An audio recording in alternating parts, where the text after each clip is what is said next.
That is the face of a woman who built a $500 million empire from scratch.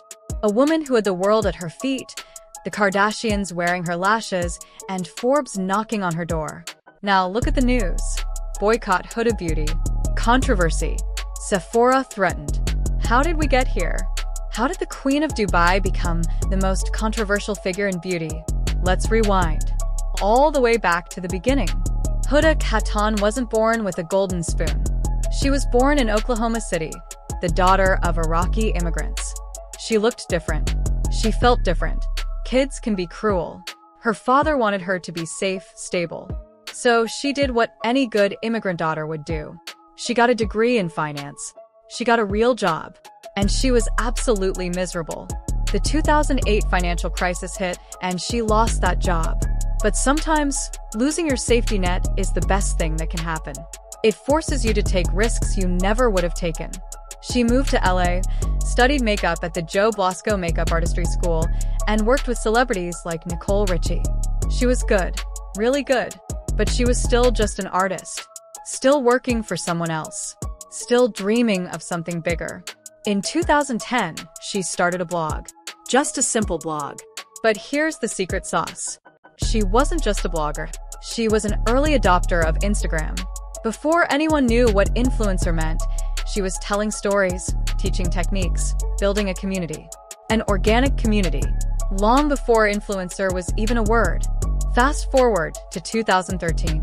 She was in Dubai and couldn't find a decent pair of false lashes anywhere. So she thought, I'll make my own. She borrowed $6,000 from her sister Alya. They made a small batch. They got them into Sephora Dubai. And sales went absolutely crazy. Then came the golden moment. Kim Kardashian wore them. That's it. Game over. The company went from a tiny startup to an absolute juggernaut.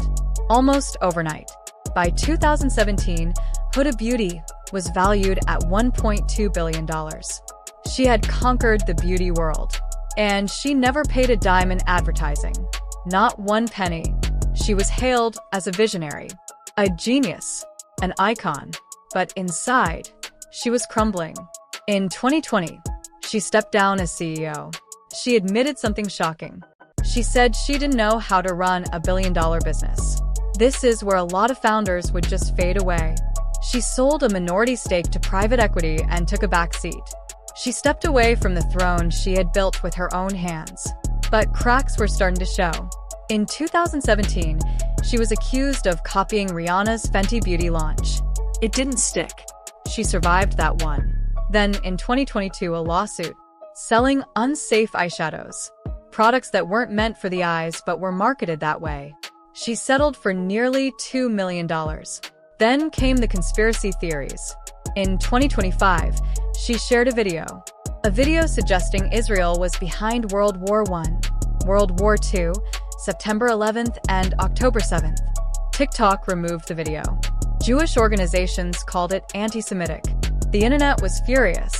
And then the final blow, January 2026. Iran is in the middle of massive protests. Women are fighting for their freedom. And she reposts a video showing support for the regime, mocking the protesters. Her own sister, Mona, the co-founder of Kylie, unfollowed her on Instagram. That is not a PR nightmare. That is a family destroyed. The Iranian diaspora is furious. They are posting videos of themselves trashing her products. The hashtag Boycott Huda Beauty is exploding across every platform. Sephora is reviewing the situation. Her husband is the co-CEO. Her reputation is shattered.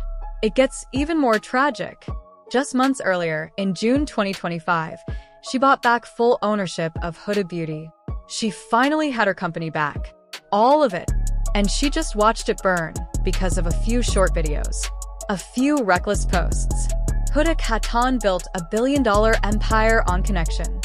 She proved that an Iraqi-American woman with a blog could beat the legacy brands. She proved that you don't need money to build an empire, just influence. But she learned the hard way that influence isn't just power. It's responsibility. And when you make an entire industry your family, you better be careful not to betray them. What do you think? Did she go too far? Or is this an overreaction? Let me know in the comments. and subscribe if you want to see what happens next.